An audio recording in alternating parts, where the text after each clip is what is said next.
need to be mindful of any documents we publish given the nature of the ongoing police investigation. So we want to be transparent, we do want to protect the publishing documents, but we just need to make sure that nothing that's published can compromise or cause any ongoing police investigation. And that's why what I do understand that people want documents into the public domain, we just have to make sure that that is aligned with the work of the police, but we should still expect them to be marked, which is actually so that's our intention, but of course we just need to be guided by the police in some places, which I'm sure you understand.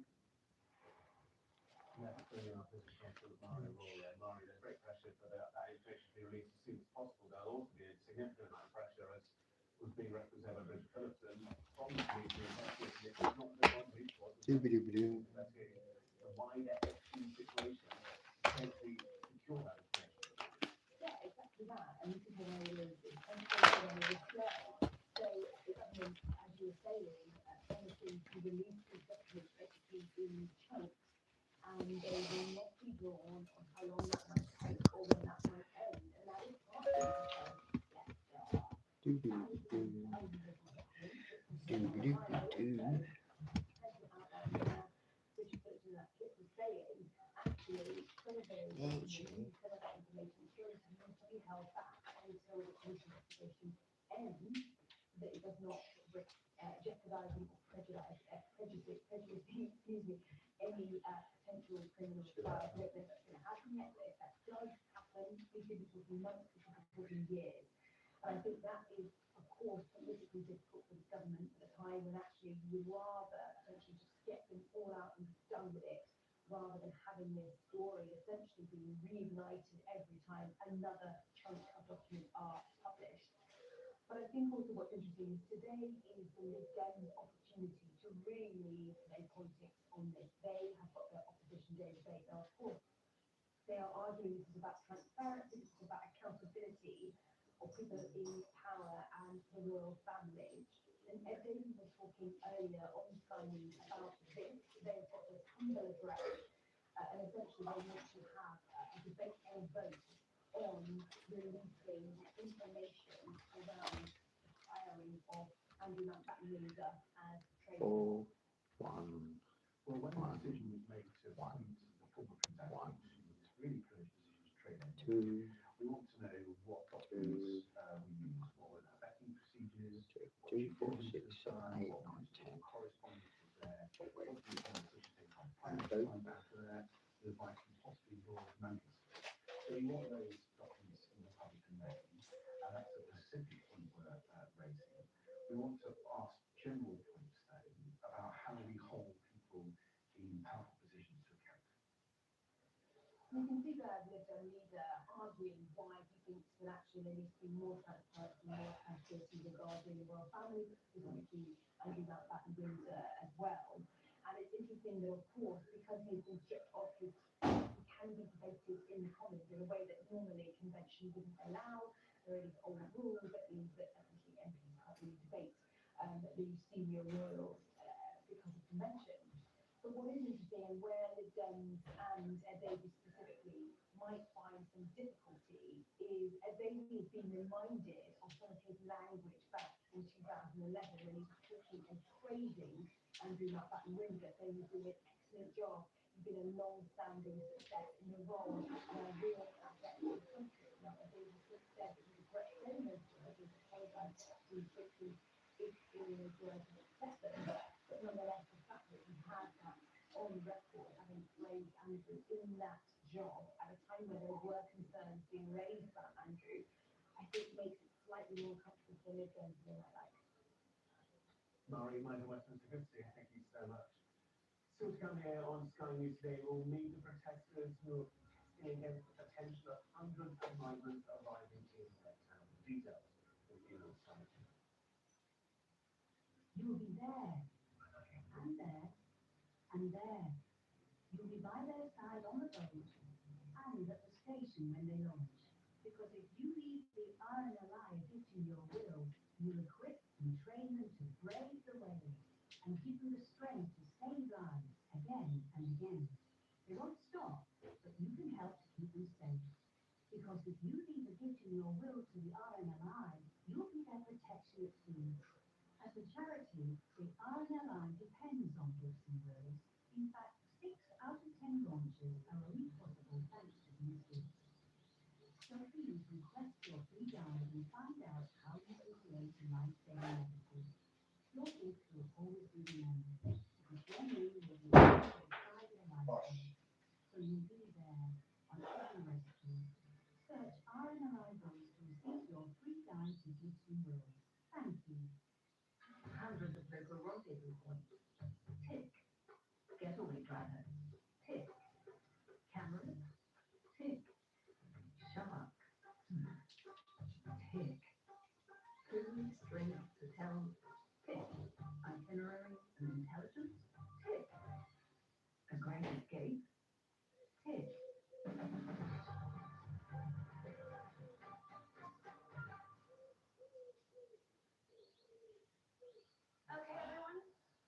something really exciting to work on. And all sorts of promotional products. I want it. More Imprint makes it easy to order promotional products printed with your logo. For a wide range of drinkware, bags, clothing, and more, you can be certain of getting it right at moreimprint.co.uk. Come out now.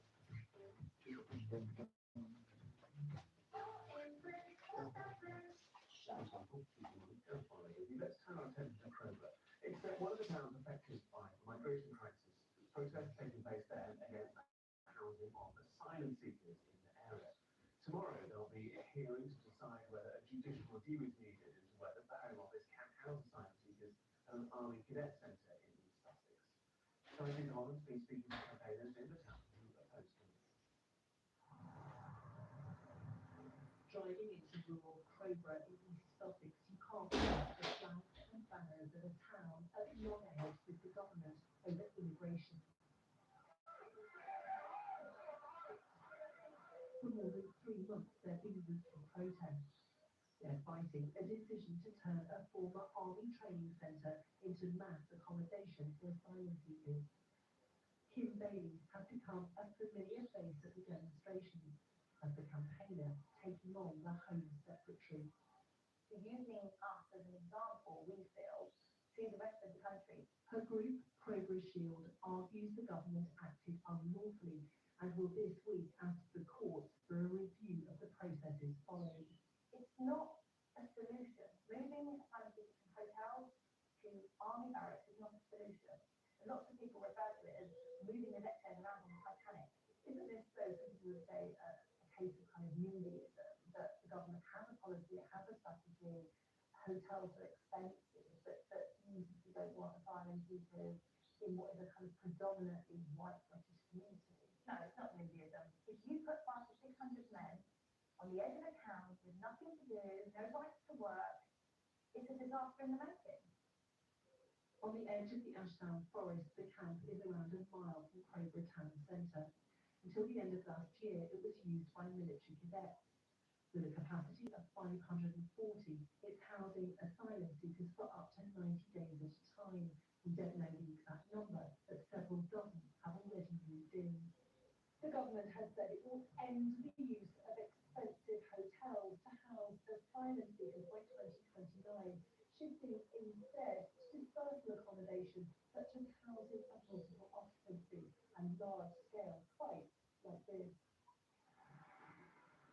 In Crowborough Town Centre, there was some empathy for asylum seekers, but mostly we found concern.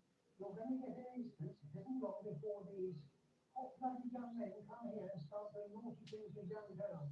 Look at them coming from the top of war-torn countries, but they're bringing with them a different attitude to life. I'm quite at night. I live on my own, and so, you're more conscious of stuff, because there's people that come to this country for sanctuary and support, and I think we have a proud nation that should be providing that support. From the local council leader, frustration that the town is in this position. Why is this necessary? And why are citizens having to put their hands in their pockets to sue the government, along with the council, and the government's going to use taxpayers' money to defend itself? So what's all that about? There are implications for communities of Crowborough across Britain, where and how to house asylum seekers is causing division. What we need to do to fix our asylum system is house people who are not-for-profit, locally funded housing model within communities, allow them the right to work, and support them to integrate and become part of our community. Some critics might say that that sounds like an invitation to come to Britain, allowing people to work, providing accommodation within the community. The evidence is that deterrence doesn't work. If we support people from day one, we then reap the benefit as a society. The government says it's removing incentives which draw illegal migrants to Britain, part of significant reforms being made to the UK's asylum system. Lisa Holland, Sky News, Crowborough. Let's take a look now at the day's weather. Do you know we're under the stars tonight? That reminds me of our travel insurance. You mean all clear skies? All Clear Travel Insurance sponsors Sky News Weather. It will look mild all week. Further rain, strong winds at times, primarily in the west. Many places have grey starts to the afternoon, drizzly outbreaks. Parts of southern Britain can expect some brightness, mild, rather blustering. England and Wales seeing sunshine developing widely later. Elsewhere, mostly dull and damp. More general rain affecting the northwest of Scotland and the west coast of Ireland. Rain there spreading across the rest of Ireland, Northern Ireland and the west of Scotland overnight. Staying mainly dry elsewhere. Kiss bells and rain falls and fall. All Clear Travel Insurance proudly sponsors Sky News Weather. You're watching Sky News, Carl with you still to come. More coverage to mark the 4th anniversary of the invasion of Ukraine. We'll take you to Kiev. 2026 marks the centenary of the birth of Queen Elizabeth II, our nation's longest reigning monarch. Her wisdom, warmth and dedication to service made her loved and respected around the globe. To mark this anniversary, a new coin has been added to the gold sovereign family. For this 100-year anniversary, a 1/10 sovereign has been struck for the first time ever. By calling now on 0800 049 2492, you may own this gold coin at the introductory price of just £99. This price is only available until the 31st of March 2026, after which, if any coins are still available, they'll be priced at £189. Only 6,999 of these coins have been produced, meaning that fewer than 1 in every 4,000 UK households may own one. Call now to ensure that you don't miss out on the world's first 1/10 sovereign, a tribute to Queen Elizabeth II's extraordinary life and reign. Queen Elizabeth's lifetime from wartime princess to history-making monarch helped to shape modern Britain. The coin features a new portrait of her as she was when she acceded, aged just 25. This portrait is by artist Jodie Clark, who also designed the portrait that appeared on the very last British sovereigns of her reign. So to own the world's first gold 1/10 sovereign coin at the introductory price of just £99, call now on 0800 049 2492. The big one from Ariel is way bigger than the regular one. Big mess. Big deal. Big still. Big deal. Big lad. Big deal. The big one from Ariel. With double staining and odor removal, all those big messes really are no. Big deal. The big one from Ariel. Let's keep away from children. Good morning, gentlemen. Your life is pretty simple. You work hard, you do what I tell you, you'll reduce your sentence, and go home to your friends and your family sooner. What are you even doing here? I can succeed, but I can't do it here. And why is that? This is my old town. Go! I left for a reason. We stay together, whether we're fighting fire. No! We get thrown into one. Fire Country. Tonight at 9 on Sky Next. I mean, it's awesome and it's bonkers. The search for Britain's best landscape artist is back. Bloody hell, I'm proud of it all. From across the country to across the canvas, What's to see? the stakes are high and the challenge is set. Oh my gosh, panicking. Maybe this is a moment of hope. The anticipation of what could be revealed can feel tactile. Who will become Landscape Artist of the Year. Wednesdays at 8 on Sky Art. Very good morning, Gareth Farlow with you. You're watching Sky News. Done it. To a war in which the Russian President Vladimir Putin thought he'd wrap things up in just a matter of weeks. Today, though, marks 4 years since he launched a full-scale invasion, and Ukrainians are still standing strong. No more so than in the city of Sumy. It's 20 miles or so from the border with Russia, and people there have endured a siege and still face constant drone attacks. They'll be speaking to Michael Drummond.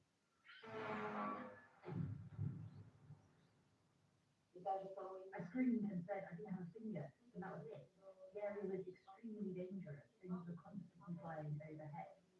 Well, Leonard is speaking just days after going out on a rescue mission that almost came to life. There is a request to evacuate 2 people who had been injured. One man was critically injured. He couldn't walk and had a loss of blood. She is the only woman in her White Angels unit evacuating civilians from some of the most dangerous areas in Ukraine. On this mission, a Russian drone exploded so close to her, the shockwave slammed the door of her armored vehicle shut, severing her thumb. I was very worried that we wouldn't be able to leave. and reached the hospital in time, saved my finger and also saved Mum's leg, but thank God we managed to get out. Doctors were able to reattach Elena's thumb. Now she's impatient to get back out there. Elena lives in Sumy, a city right on the border with Russia that has been battered and bruised over the last 4 years. It was named a hero city for President Zelensky after its citizens took up arms to defend it in the opening days of the invasion. On the 4th anniversary of the war, Sky News has spoken to people who live in Ukraine's hero city to see if they have any hope for the future. On the first day of the invasion, Sumi's residents were confronted with a terrifying fact. The paratroopers stationed there have been ordered to withdraw. Dimitro was among those who took up arms to protect the city. People realized that they were responsible for their own lives. They started taking weapons, mostly hunting rifles. But the further we moved away from the 24th of February, the more weapons appeared in people's hands, could, one way or another, help them defend themselves against the Russians. Their courage was not in vain. Just over a month later, Russian troops no longer occupied any towns or villages in the region. Sumy city never fell into enemy hands. Now, Dimitro is poised to a different kind of battlefield, the grinding combat and relentless danger that is the Donbass front line. There are constant, daily assaults on our position. Our guys are holding the defense. You cannot leave a building without a shotgun or an automatic weapon, because an FPV drone can easily hit you.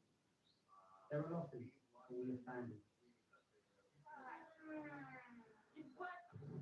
Sumy remains in Ukrainian hands, but the threat of Russian aggression has not gone away.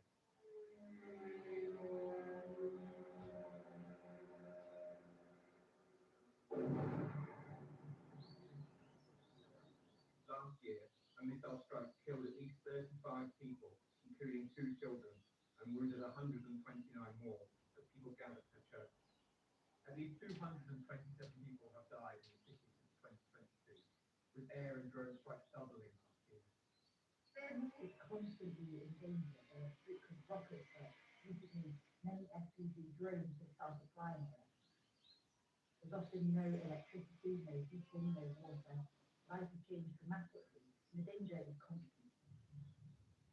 With little progress being made in talks between Ukraine and Russia, Sumy people say they are losing hope that they will see peace in the next year. It is easy to think that victory is close, but I do not believe that this will end in 2026. Every day I see how the front behaves, how intense the fighting is. They will do everything to capture the rest of our lives.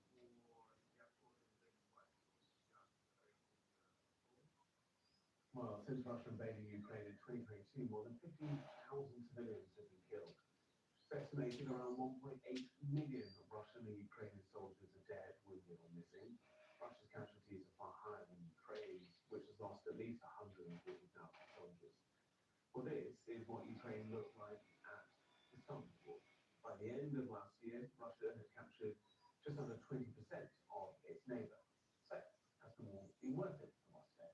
I've travelled to the Russian city of Belgorod, just 25 miles from the border, to hear from people there. Belgorod is the closest Russian city to the war in Ukraine, and it shows.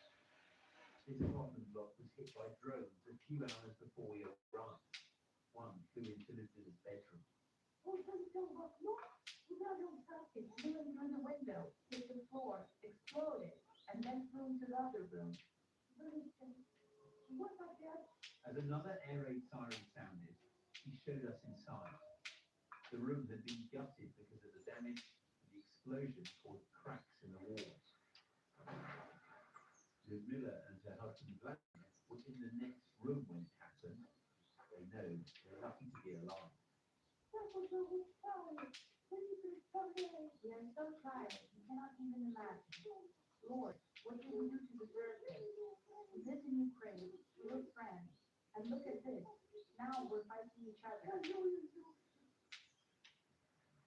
By invading Ukraine, Russia didn't just export war, it brought it home. There are bomb shelters on every corner.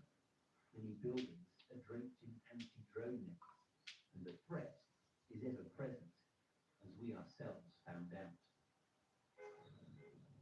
We were on our way to the town of Shebekina, 5 miles from the border, when suddenly our vehicle came under attack.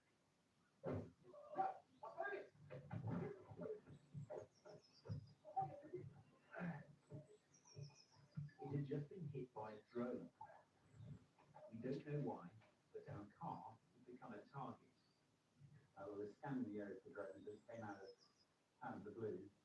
We've all jumped out and taken shelter behind this building now and trying to figure out what's going on. Kamikaze drones are laden with explosives. They're designed to detonate on impact. For some reason, this one didn't. It lay smouldering in the road before the military arrived to take it away. It was a terrifyingly close illustration of the everyday dangers. Like Moscow, Kyiv denies targeting civilians. But like in Ukraine, civilians here have been killed too. Lisa's mother died in a shelling 2 years ago when they were out shopping together. Lisa was just 8 months old. Her leg had to be amputated after being hit by shrapnel. I wish there was peace for children to live full lives. Our children know what vampire strikes are, what drones are, what an SPV is. A child of age can't need to know this. They need to know what sledding is, jumping around and playing. It should be a childhood, not just a At an official level, the world has embraced its role as a frontline city, glorifying it even at this museum exhibition that honours the city's air defences. But after 4 years of war, there is frustration here. Life is getting harder.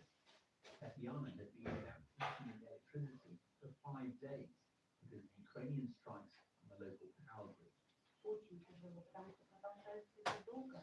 It's very hard because it's been going on for a long time. And the missile threat is almost every day. And you know, we're kind of afraid now. There will be another missile threat. The lights will go out. It will be cold again. And that's just it. No one knows when this will end. Peace talks keep hitting a brick wall. Diplomacy can't find a way through. And even if there is a deal, and Russia comes out on top, many here may wonder whether it's all been worth it. Ivor Bennett, Sky News, Belgium. What's the is going to be as Michael Clark joins us now, and Michael, year 5, what does that have in store? On the battlefield, probably more of the same, because there's no indication that either side can break out of this, even though the battlefield, a lot of people being killed. The Russians are now losing about 1,200 men a day, dead and badly injured enough to get them off the battlefield. The Ukrainians will sure, and they're very cagey about it, understandably, but they're probably losing a fifth or a quarter of that total, and they can ill afford it. Nevertheless, there's a lot of people being killed, but the battlefield isn't switching very much on the ground because it makes it almost impossible to move. Drones can spot anything to move, they can hit anything to move. One drone is estimated to be worth about 20 heavy artillery shells. Heavy, yeah. So, and there has been some movement. I mean, the Russians lost their Starlink link. They broke into Starlink and used it, etc. But they're using it nevertheless.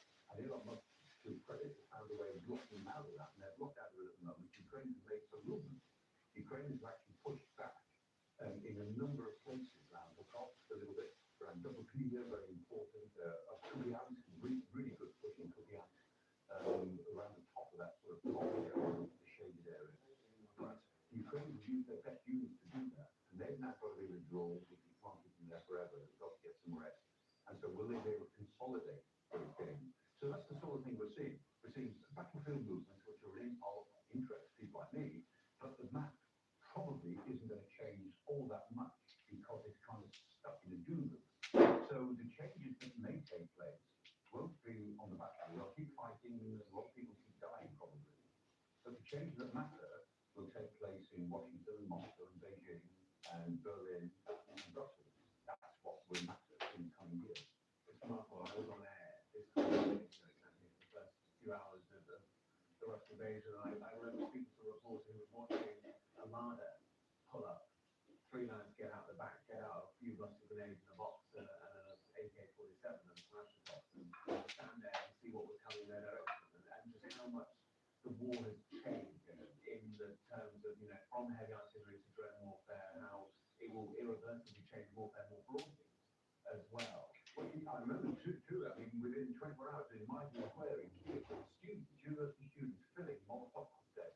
And they sat in the square with bottles and petrol and rags, and they're creating thousands of Molotov cocktails to protect kids. And we all thought, I thought, and I said to people, I don't think Zelensky will be alive by the end of the week. The Russians will probably take Kiev in a few days, which is their idea. They took Hospital Airfield, and they're going to use that as the basis of rushing to Kiev, kill Zelensky and his family, put somebody else in charge, and of course they got pushed out of Hospital. I mean, the Ukrainian paratroopers had pushed the VDP, the Russian paratroopers, out of the airfield, so they couldn't use it, and that was pretty critical, actually.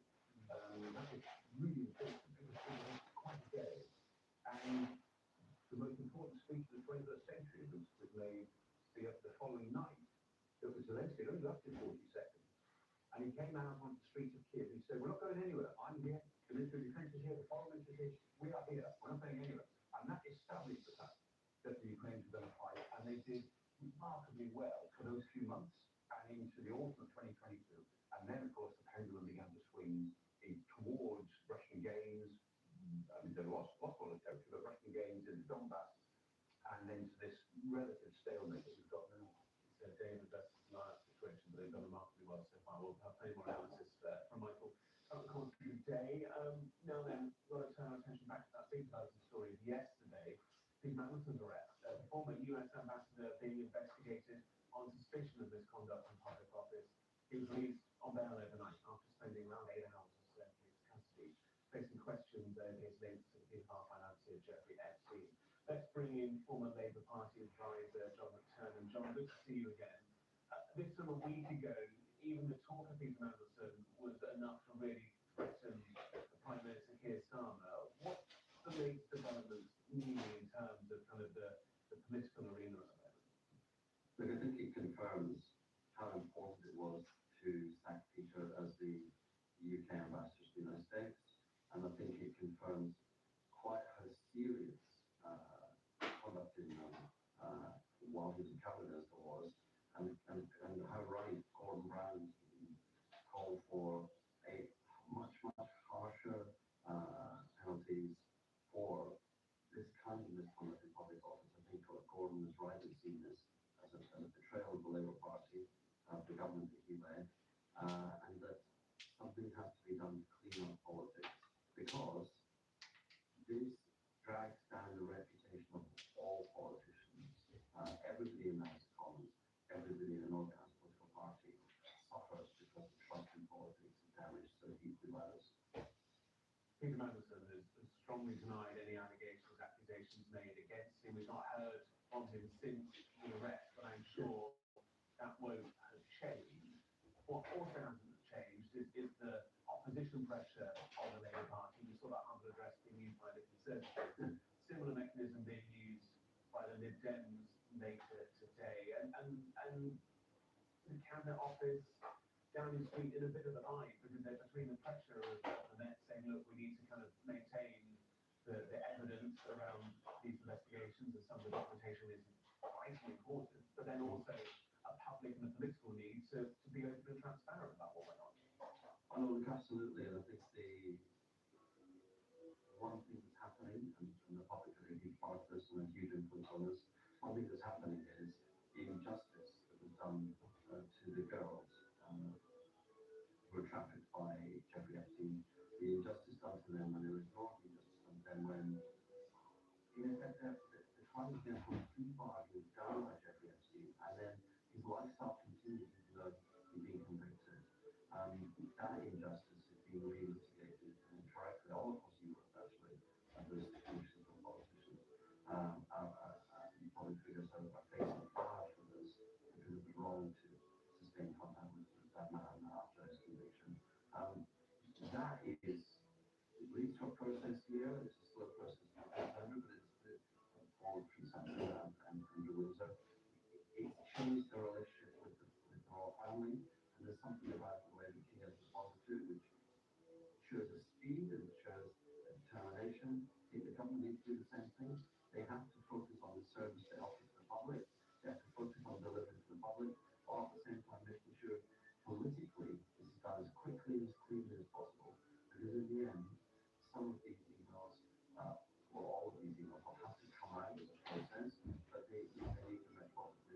clear them as soon as possible for all, you know, it's close to here's Bama, didn't appoint, into the position in the 2000s, didn't appoint the European Commissioner. There's a whole lot around that period, at the decade of the century.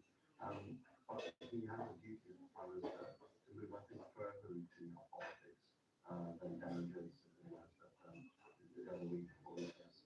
I think this needs to be a thoroughgoing approach to it, and because when they come back to it, so the girls and young women were trained in the US, and the country feels it can trust us in politics now. And that, somebody who's spent a career in politics, it's worse for us, all of us who work in politics, if we can't restore the trust in politics. On that thought, we will leave it there, John McKellen. Always good hearing from you. Thank you so much. That my favourite person. Still to come. On Sunday, I've got a How's- remarkable story how for you. would that Baby be? Hall becomes the Oh, first he's still child there. in the UK born to a mother who received a wound from a dead baby. There they are. More details.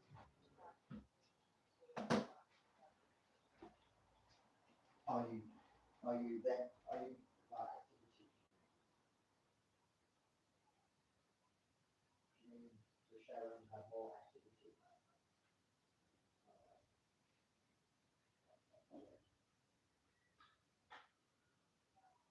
Yeah, sorry, do you mean Sharon have more activities?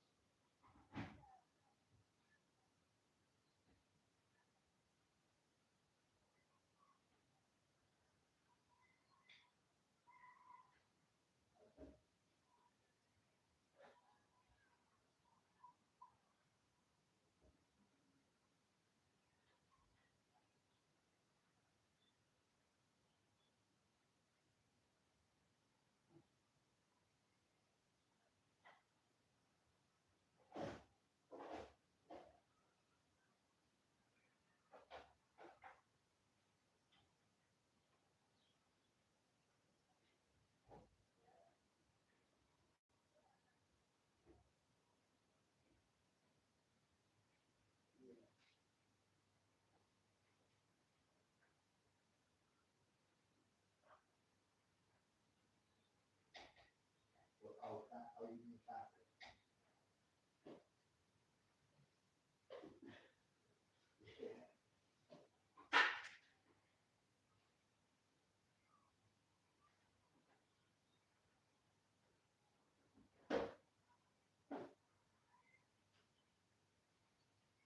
Yeah. But, yeah. Because that's very hard, because as long as your family asks me the question, what went on, and then you tell them, and obviously Sharon's version would be completely different anyway, or how she's feeling. She could be feeling fantastic now at 11 o'clock in the morning, but by the time she speaks to you tonight, she's shit.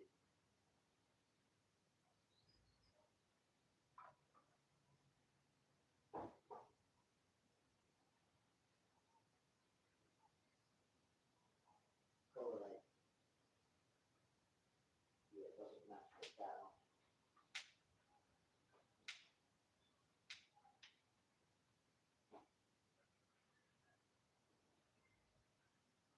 Yeah.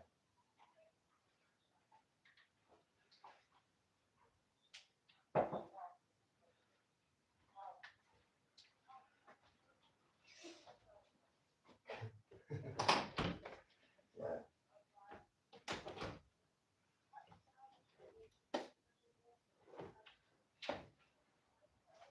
Yeah, short answers.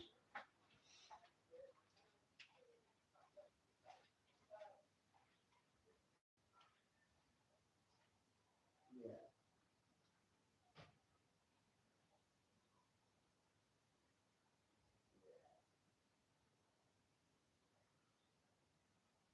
Yeah, they write that.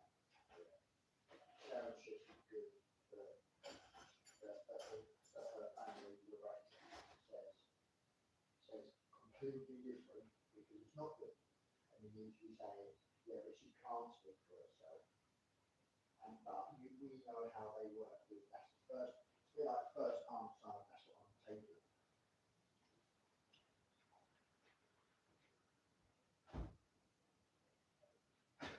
Wake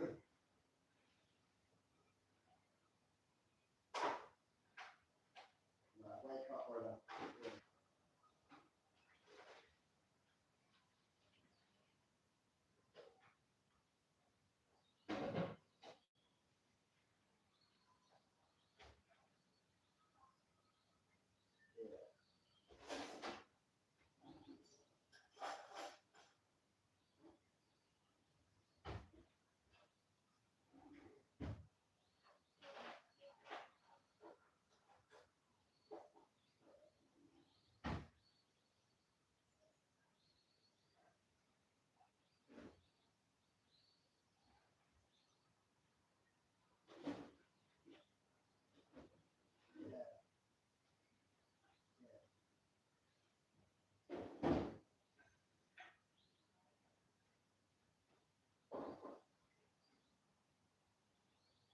Shut your mouth.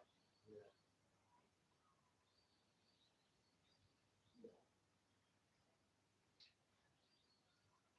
It's a bit like 5, 10 minutes before the meeting, you just throw those words in, and then obviously you should then come out with the meeting. I know it's hard, but then you've got family going, no, you shouldn't say that, and don't tell her that, that's wrong. That's shut your mouths, people. Oh, yeah, I can see both sides of the coin, but your side, is getting the things done.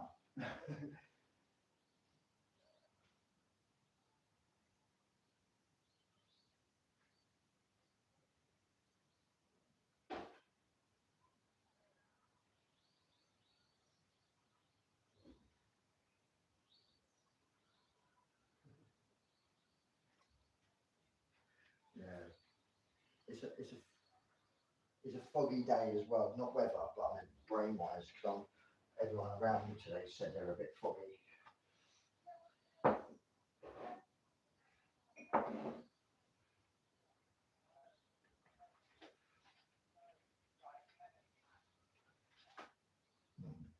Yeah. Is it like a dig, like a criticism? Yeah. So they're not like, so yeah, they don't take into, I'm not saying about I'm saying off your family, but I'm saying when they say things like that, it's kind of, it is a dig, right? It's like, well, what the fuck do you want me to do? Because if you did it all in sync, you'd still end with the same results, because Sharon has those medical problems. So to get her the better help that she needs, you need one person speaking and not the others criticising. Because it makes you go, like, well, fucking get on with it yourself then, right? Mm, mm,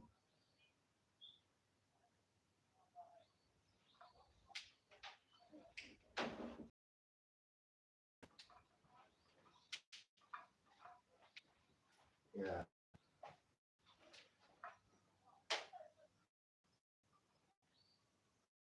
Oh, she put the phone down. Did you say she put the phone down?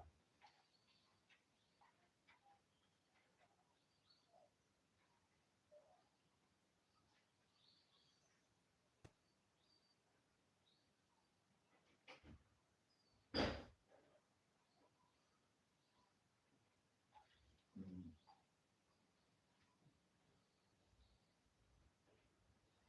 yeah.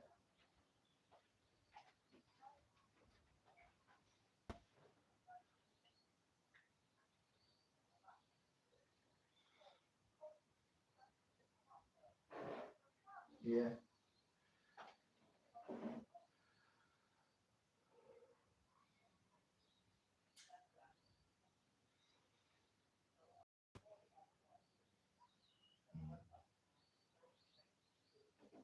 Excited?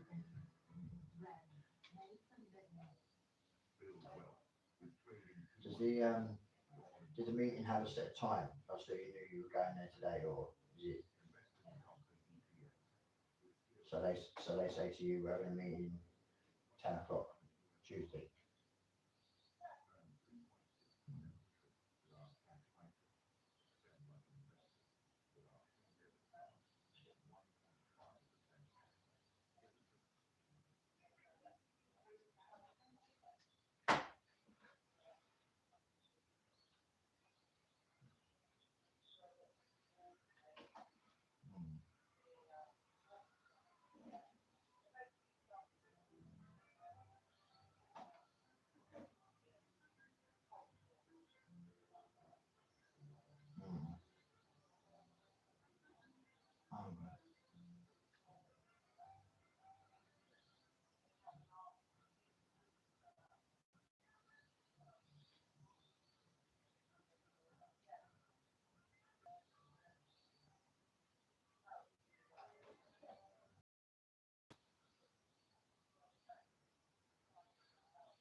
Yeah.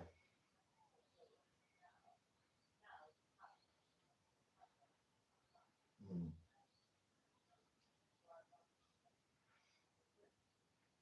Yeah.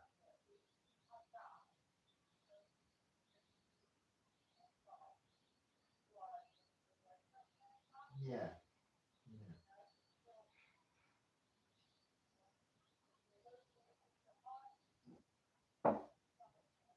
Mm.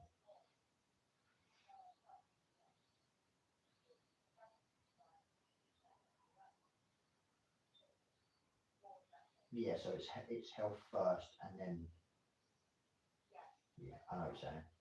It's like it's rather than going, oh yeah, well, she can do lots of activities. Well, no, she can't. If her respiratory, she's got problems with her breathing, she's got blood clots, and her organs are deteriorating as well.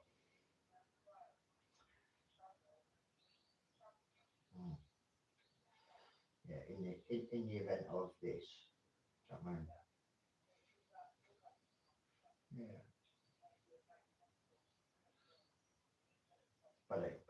yeah, but other people, let's call them other people. Other people don't see that coordination. They just see. Mm.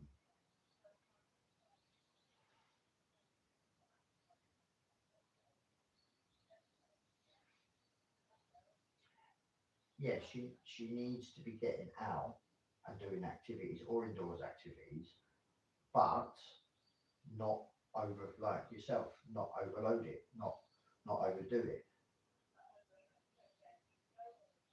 No, physically, mentally, and medically, basically. But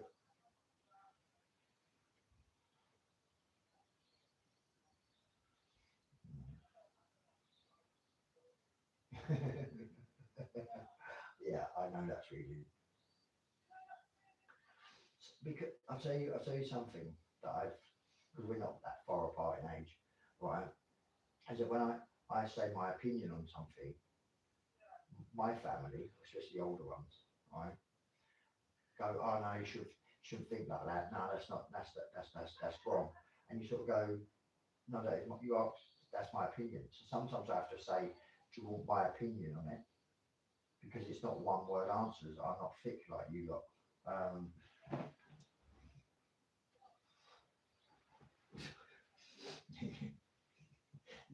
and then I get the strop phone call, and they're like, "Ah," and that I used to, and then they hang up, and they go, I come away from the call thinking I said my piece, and they're only coming at one angle. I and I call that black and white thinking. They go, oh, it's a bit like it's a bit like someone says, if you don't like prison, don't commit crime, yeah, and dickhead, right? And that was a family member. I went, but sometimes you have to commit a crime to defend yourself. And anyway, that was just his opinion, and I said that's okay, but that's why you lose every fight you've ever been in, or you've lost every girlfriend you've ever had, because you lose every argument because you back down, right? And then I'm under my breath, I'm like pussy hole. But no, look, it's nothing worse than having someone with a blinkered thinking, and you're not going to win. So yeah, you sort of got to partially go, oh yeah, and you sort of agree, but then come away from the call thinking, dickhead, because you should have said your piece. But if your piece causes an argument, but no, it's just I know it's it's more understanding and gratitude as well, because you put a lot of work in, you're still going to put a lot of work in, you're still affecting your life. So that's why people need to be taught mindfulness really, because it's family. They think they can say whatever they want, and you go, no, it doesn't work like that anymore. I'm not five.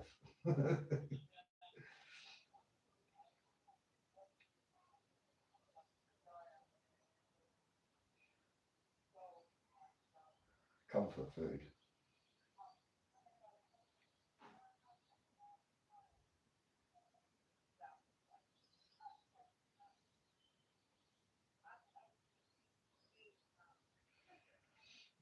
What should say? Full English.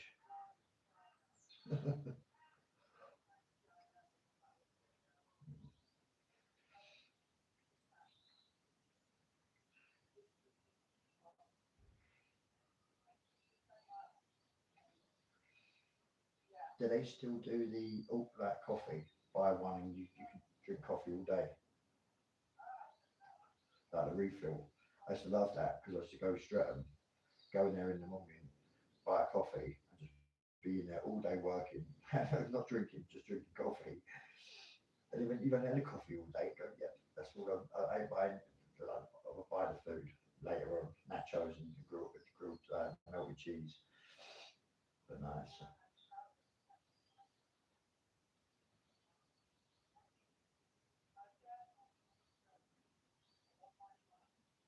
Mm,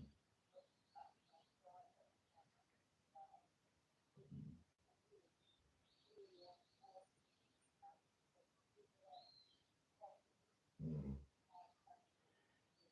That all processed shit.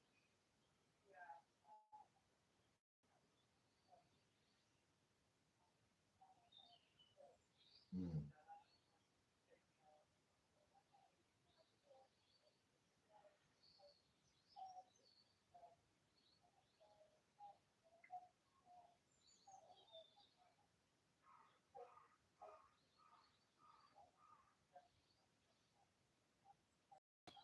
mm,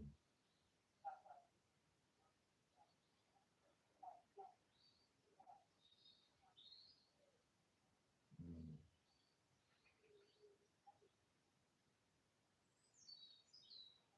Yeah.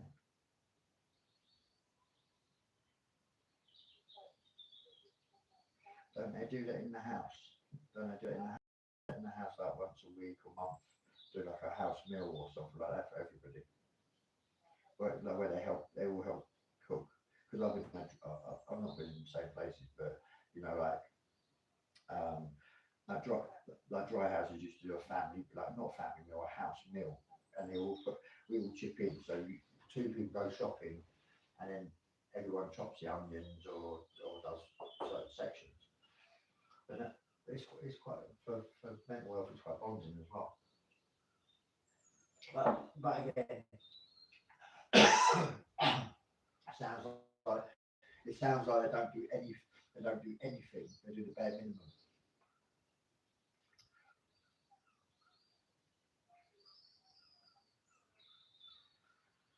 Yeah. Yeah. At the end of the conversation.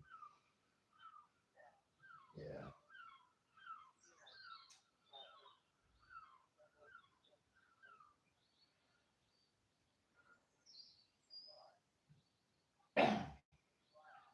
That's your mum saying.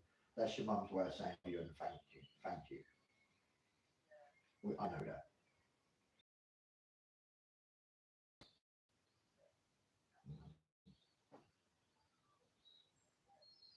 Yeah.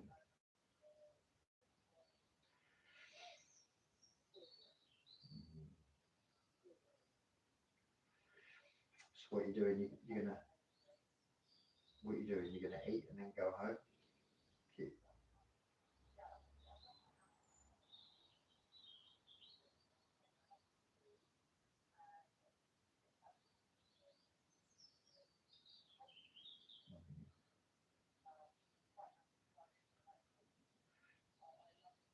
Where are you, Hawley? Yeah.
I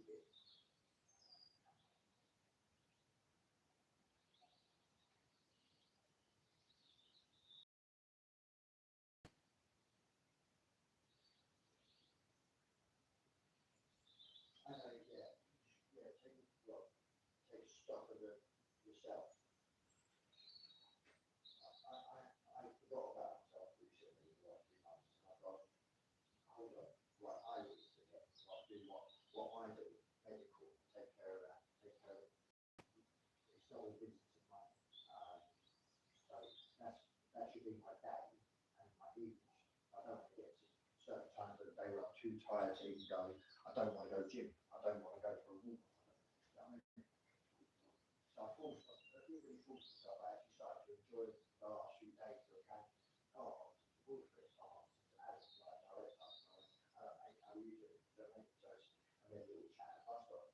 And all at the end of the bus stop, we'll sit here, load plans, and I've got a little chat. And it was nice.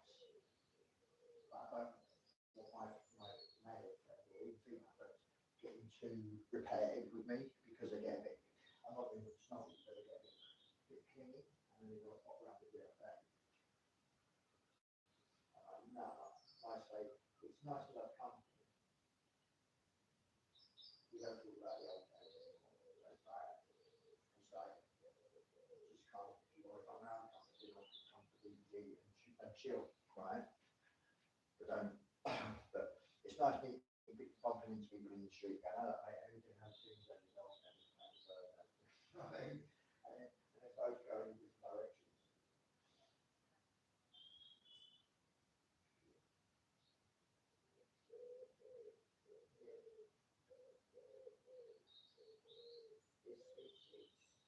It's trying to break through it. It's more not grey, it's more the mild white, like a grey white type.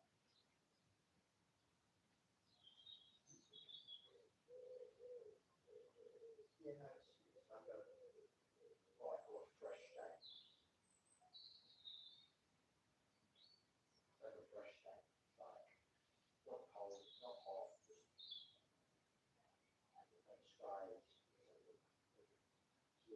black cloud at the front. Go to back of mine, it's a bright blue sky. It's like, but I've got all my windows open because I want my lemon tree to come back alive. Sorry.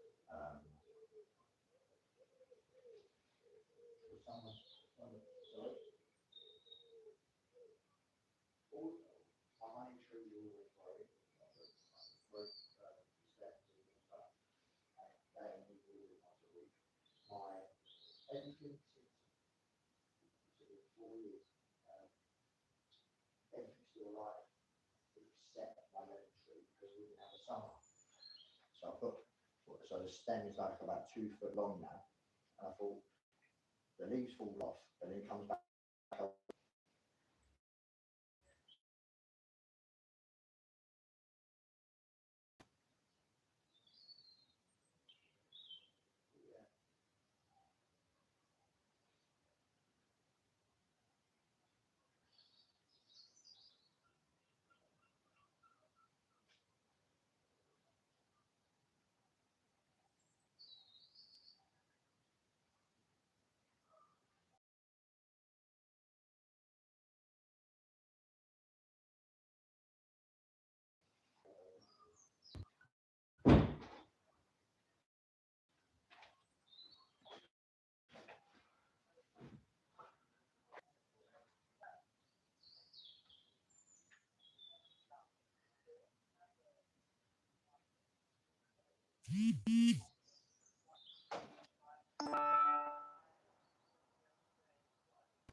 All right.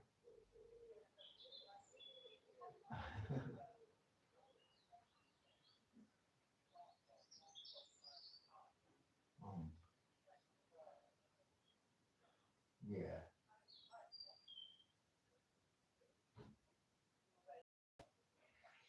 Yeah. I went through a phase of, I don't know why, but I went through a Japanese phase. I feel like it's all blue and white, black, black woodwork, and I had bonsai trees everywhere. And I had like a Japanese, and I went to sit down a Japanese room. It felt nice, but it wasn't flowery enough, so it wasn't enough colour.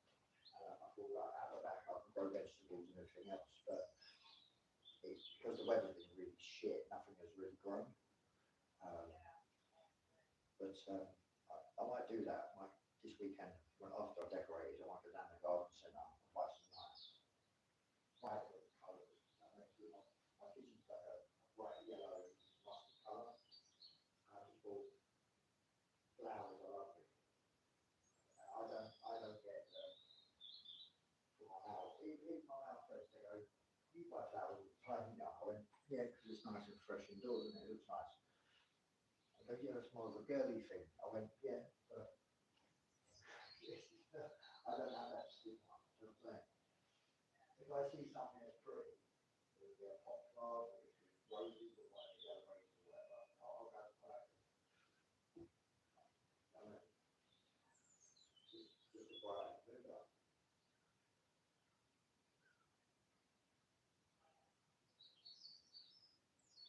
I see that, yeah, I can see that everywhere recently. It always reminds me of primary school.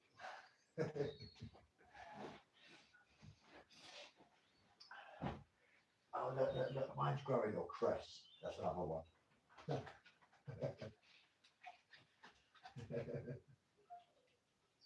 Yeah. Oh, look, mine's come out, and then all of a sudden, it was like, bang, it's going bang. Okay, move that up there.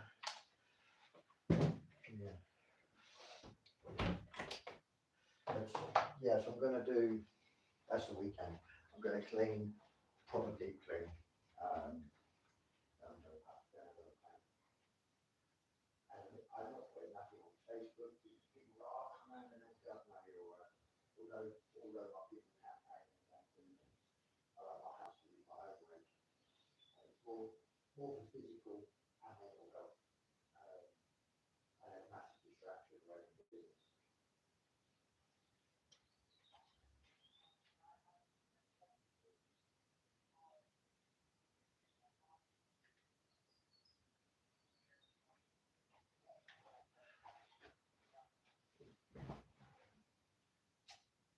Mm.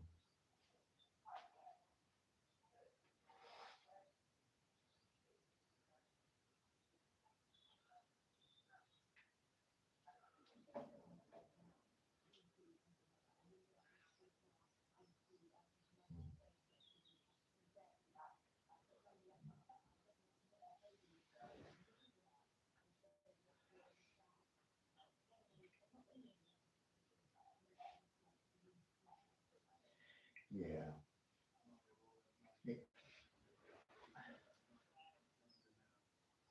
You, we, we, we we can be with life or topics or people or whatever. We can be over consumed by it all and then go, hold on a moment, I haven't looked at myself recently. Um, I do it with, is your food there now? I know you. Babe, I'll let you go eat your food. Yeah. All right, no worries.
could have had a little kids meal. Yes, is it 2 of everything?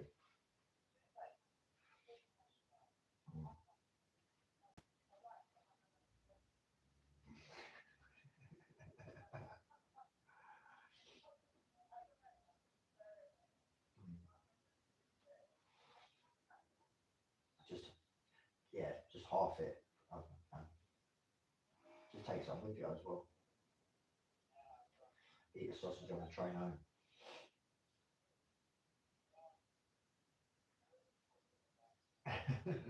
I know exactly